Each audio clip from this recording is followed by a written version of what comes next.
Magdamag stranded ang ilang taga-Navotas at Malabon dahil sa bahang umabot hanggang Baywang. Saksi si Dano Tingkungko. Sa barangay Tugatog sa May Kawayan, Bulacan, sa boundary ng Valenzuela, inabutan namin ang pamilyang ito na lumulusong kasama ang alagang asong si Berta na kahit may tali lumalangoy sa baha. Maliban sa suot nila, wala silang nasalbang gamit sa bahay na inubos daw ng baha kagabi. Pupunta ko sa nanay namin. Kumusta inabot bahay niya? Ano po? Pastaon na ito kagabi. Kagabi? So ngayong umaga? Medyo bumaba. Kumusta bahay niyo ngayon? Lubog pa rin po. Pero gano'n nakataas? Hanggang bewang na lang. Hanggang bewang. Okay, paano kayo kagabi? Anong ginawa ninyo kagabi? Evacuation. Partidang bumaba na ang baha sa mababaw na bahagi ng kalsadang ito pero sakit pa rin sa ulo ang tubig na ayaw pa rin tuluyang humupa. Gano'ng kataas inabot kagabi? Nga dito. Bewang mo. Okay, kumusta kayo kagabi? Naglikit na yung mga sasakyan namin doon. Patuloy scaffold yung mga gamit namin. So ngayon medyo okay na pala to. Mabuti raw hindi na nakisabay ang high tide pero marami pa rin mga saradong tindahan at napeperwisyong residenteng hindi makagalaw ng malaya dahil sa hanggang binting taas ng tubig. Sa magkabilang dulo ng barangay Tansa 1 sa Navotas at Hulong Duhat sa Malabon, ganito pa rin ang sitwasyon sa mga kalsada. Mababaw sa bungad pero huwag kang pakasiguro kasi malalim yan sa gitna. Ang close van na ito napaatras ng mapagtantong malalim pa rin ang tubig. Ang mga bangkang ito smash hit pa rin sa maraming ayaw o hindi pwedeng lumusong sa tubig. 50 pesos lang.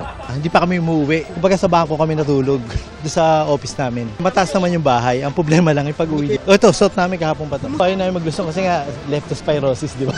Mga medyo takot rin kami. Yung family namin nasa bahay. Safe naman sila.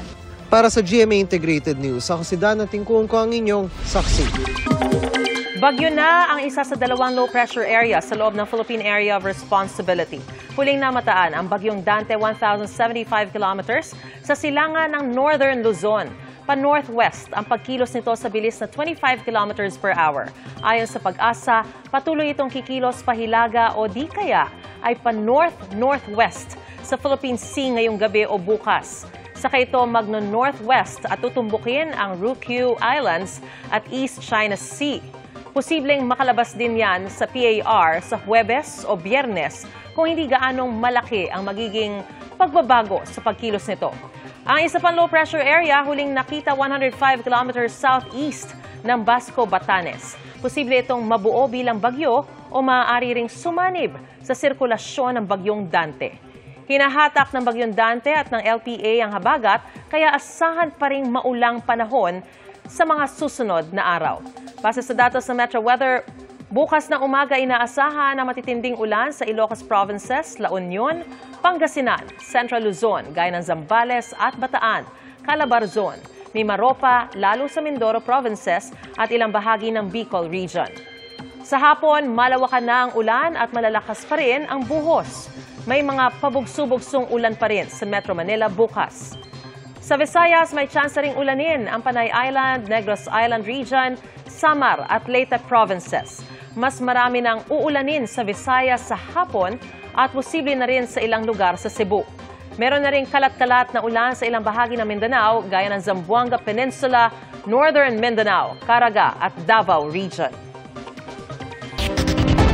Samantala, maraming bayan at lungsod sa Cavite ang binaha dahil sa walang humpay na pag-ulan. Sa katabing probinsya ng Laguna, nagpatupad na ng forced evacuation sa Cabuyao. Saksi si John Consulta. Di na madaanan ng maliliit na sasakyan ang ilang mga kalsada sa Kawit, Cavite. Lubog sa baha ang halos lahat ng 23 barangay ng Kawit tulad ng barangay Panamitan na umapaw na ang ilog sa sobrang laki raw ng volume ng ulan na bumagsak ngayong araw na sinabayan pa ng high tide. Ang 25 anyos na si Jolina, kabuwanan na ngayong July, pero kinailangan daw lumusong sa baha para pagkakitaan ang kanyang mga pasan na ginawang kakaning. Gaano kahirap yung sitwasyon? Sobra po. Lalo pag walang makain ka na.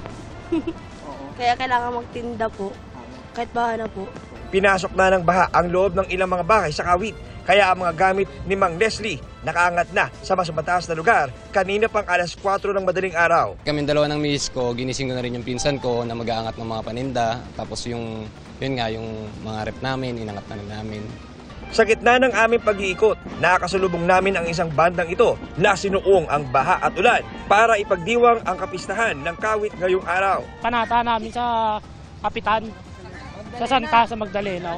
Sa kataling bayan ng Noveleta, nagmistulang parking lot na ang mataas sa kalsadang ito sa dami ng mga sasakyang nakaparada sa magkabilang panig na kalsada para lang di malubog sa baha.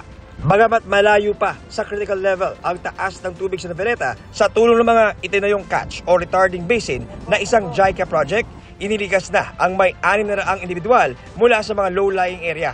Yung rainfall lang po ang naging problema natin dahil nga po sa nakaraang 2 araw natin ay parang pang 2 linggo ang binagsak na rainfall. Lubog din sa baha ang bayan ng Rosario, kaya ang iba, bangka na ang sinasakyan. Sa Barangay Poblasyon 3 sa Cabuyao, Laguna, nagpatupad ng forced evacuation matapos tumaas ang tubig sa ilog. 12 sa 15 barangay naman sa San Mateo, Rizal ang binaha gaya sa Barangay Mali. May mga bahay na pinasok ng tubig at meron ding mga nasirang gamit. Problema rin ng ilan ang tumigil na kabuhayan. Kaya si Leonora umalis muna ng evacuation center at sumuong sa baha para makapagtinda ng tinapa. Hindi aniya sapat na umasa sa relief goods sa evacuation center. Pag hindi po ako nagtinda, wala kaming kakainin. Si Nabuboy naman na piniling manatili sa second floor ng kanilang bahay, hindi pa nakakakain. Maasa lang kami sa hanap buhay namin araw-araw. Pang hanap buhay namin, pag uwi, kain, yun makakain. Pag wala hanap buhay, ganito, gutom kami. Pakiusap ni Acting Mayor Grace Diaz sa mga apektadong residente magtungo sa mga evacuation center dahil hindi nila kayang makapagbahay-bahay sa dami ng aabutan ng relief goods. Sa kataling bayan ng Rodriguez, 8 sa 11 barangay ang apektado. Wala nang natirang pader sa bahay ni Jerry para may masilungan ang 3 anak. Sa lakas daw ng tubig kahapon, nasira naman ang pader ng bahay ni Aling Marilu na nasira na rin noong bagyong Karina. Sana po may tumulong po sa amin. Malakas ang ragasa ng tubig na umapaw mula sa Wawa Dam at umagos sa bayan. Pero ang mas nagpapalala raw ng problema nila, hindi ang Wawa Dam, kundi ang mga flood control project ng DPWH. I think there is something wrong with the design. Instead kasi na malapad ang ilog, committed eh. Imagine yung ilog namin dito sa Montalban, it used to be 200 meters wide. No? Ngayon, kung matatapos yung project, kasi pina-hold ko yung isang part ng project dun eh. Ngayon kasi mangyayari sa mga 60 meters wide na lang. So magkakaroon ng embudo effect. Sinusubukan pa namin kunin ng pahayag ang DPWH. Para sa GMA Integrated News, ako si John Consulta, ang inyong saksi. Samantala, hinahanap pa ang isang pasahero ng sasakyan na hulog sa isang sapa sa Caloocan City kagabi. Kanina, natagpo ang patay ang sinasabing driver ng sasakyan. Saksi si Chino Gaston.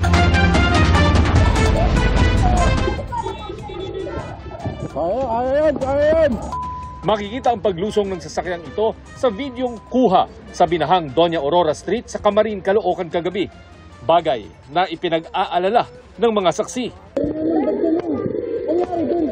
Paawat, dire-diretso. Harami, babanggayin ka pa nun. Hoy, meron na po isang lumubog ha. Wala, di nagpaawat, dire-diretso eh. Pero sa isang punto, ang sasakyan na may sakay umanong 2 pasahero na napatigil na, sinimulang tangayin ng agos ng tubig. Bigo ang mga residenteng mahabol ito para maitulak sana palayo sa sapa kung saan tuluyan itong nahulog. Dire-diretso talaga po siya, tapos pumeno mo sa gitna. Hinabol po namin para sakyan yung likuran, tapos buksan po yung pinto. Ayaw po, tapos tinangay na po siya. Sinubukan pa raw ng mga nagbabantay na residente na pigilan ang pagdaan ng sasakyang ito dahil malalim na at umaagos pa ang tubig papuntang sapa. Pero sa hindi malamang dahilan, hindi raw ito tumigil.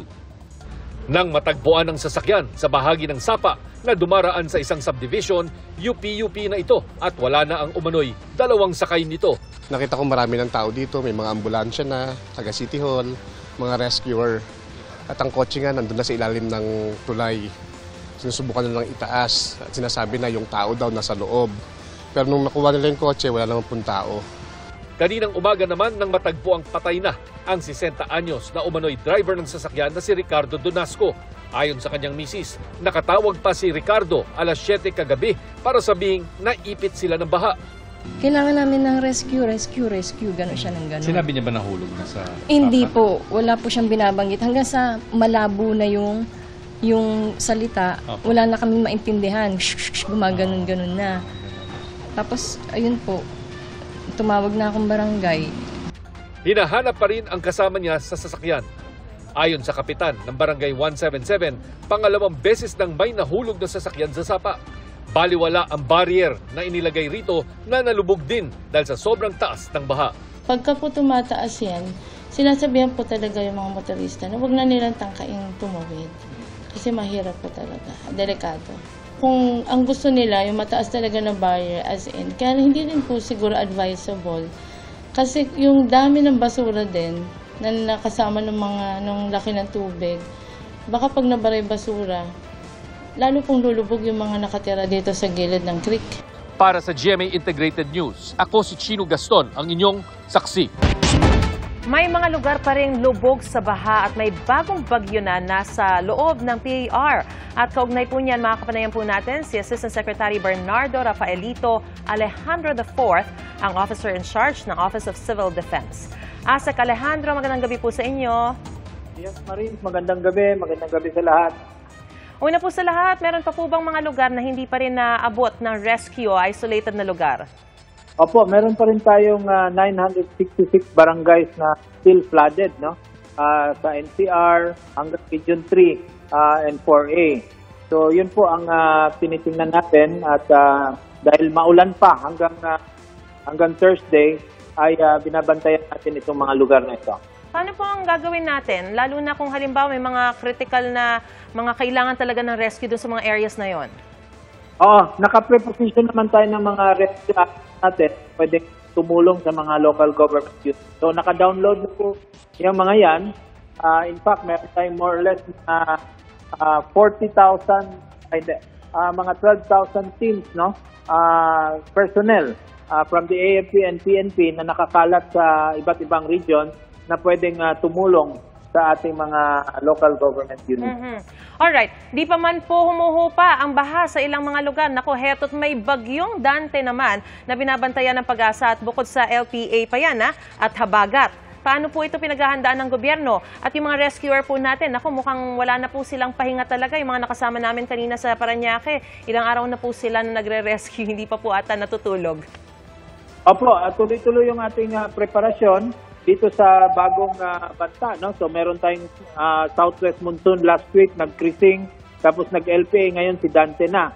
So the same areas naman ang magkakaroon ng pag-ulan dito sa NCR, Region 3 at saka 4A hanggang Northern Luzon.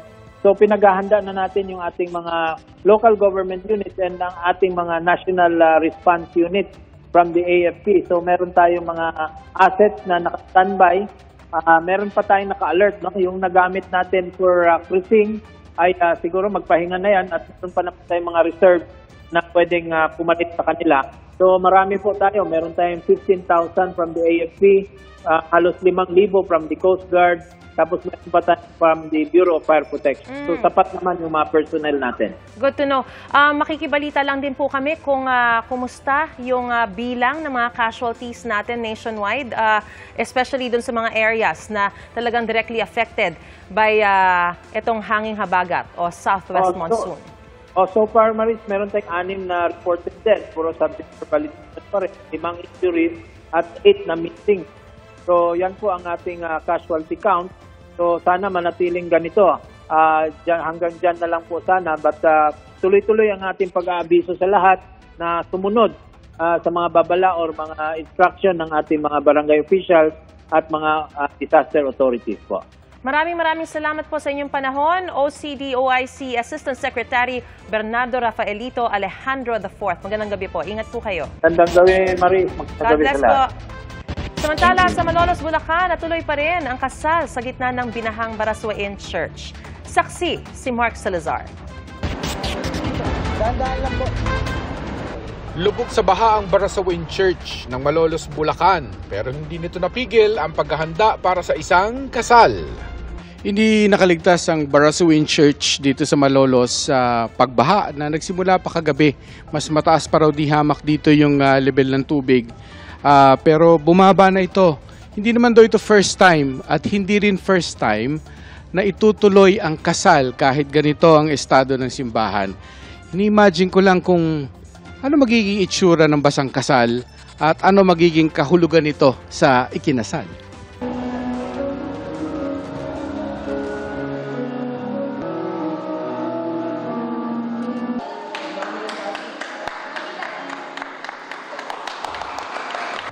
Walang exempted mula sa bride, abay, kahit ang mga ninang, lahat basa. Ang katwiran ng couple na sina Jamaica at Jao, mas malaking abala kasi ang magplano ulit ng wedding kaysa suungin ng baha ng Barasawin Church. Matagal na po itong inaantay ng lahat. Nandyan naman na din po kami. Let's do this na po, sabi namin.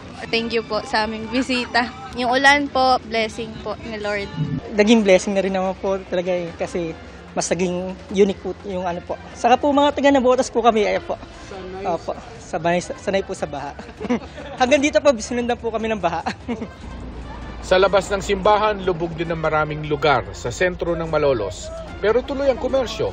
Hindi raw nila pwedeng intayin na humupa ang baha dahil matagal yan. Ako, para pong 1 week yan, isang linggo po yan. Malamang. Alam ng mga taga-Barangay Vicente kung gaano sila katagal mababasa at kung anong peligro lang ang kanilang pinangingilagan. Di na rin kami nandidiri kasi nasasanay kami. Yung iba kasi diring-diri kasi marumi daw yung tubig eh. Hindi kayo ininom ng panglaban sa yung leptospirosis? Ay, hindi naman po. Sa mga daga, Oo, sa mga may daga. Pag may sugat siguro yun kasi delikado yun eh. Hindi naman po kasi wala naman akong suga May mga lugar gaya ng Barangay Mabolo na mas mataas pa ang tubig baha na umabot hanggang dibdib kagabi pero walang lumikas. Kasi nga, sanay na sila. Wala na magagawa eh. Ganun talaga. Panahon tsaka nagpakawala yung dam eh. Kalimitan ng baha ng Malolos at iba pang low-lying areas ng Bulacan ay hindi natatansya sa pagtingala lang sa langit. Dahil sa iba raw nang gagaling ang tubig baha nila. Mula sa dam, mula sa Manila Bay kapag high tide at iba pa. Pero high tide ang pinakamalaki ang ambag, kaya ito ang binabantayan nila ang taas kada araw by meter. Simula kahapon ng 3.7, ngayon 4.1 at inaasahan natin hanggang Biyernes po to. Ang mataas ngayon, 4.1. Opo, habang sa ano po, habang Friday. Sa araw-araw po, kahapon alas 6, alas 7, alas 8, alas 9, alas 10, tumataas naman po ito ng 3.7, 4.1, 4.3, 4.6, 4.7 hanggang 4.8 po. Sa huling tala, bago magtanghali kanina, sa buong Bulacan na sa 4,000 pamilya ang nag-evacuate kagabi na unti-unti na rin daw nag-uuwian. Wala pang naitalang nasaktan sa buong lalawigan. Para sa GMA Integrated News, ako, si Mark Salazar, ang inyong saksi. Mga kapuso, maging una sa saksi. Mag-subscribe sa GMA Integrated News sa YouTube para sa iba't ibang balita.